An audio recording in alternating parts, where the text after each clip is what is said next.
I ran into this last week. Here's what fixed it for me. Setting up your payout method on the Shopify app can seem tricky, but it is straightforward once you know the steps. Here is how to do it. Step 1. Open the Shopify app. Launch the Shopify app on your mobile device. Make sure you are logged into your store account to access all features. Step 2. Navigate to Settings. Tap on the store icon at the bottom of the screen, then select Settings from the menu.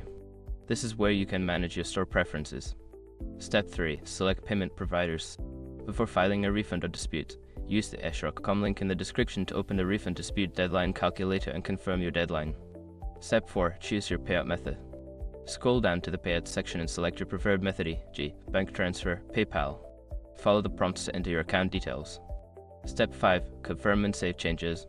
After entering your payout information, review it for accuracy and tap Save. You should see a confirmation message indicating that your payout method has been set up. Remember to double-check your bank account number. A small typo can delay your payouts. If you follow these steps, you should be all set up in no time. Good luck with your Shopify store.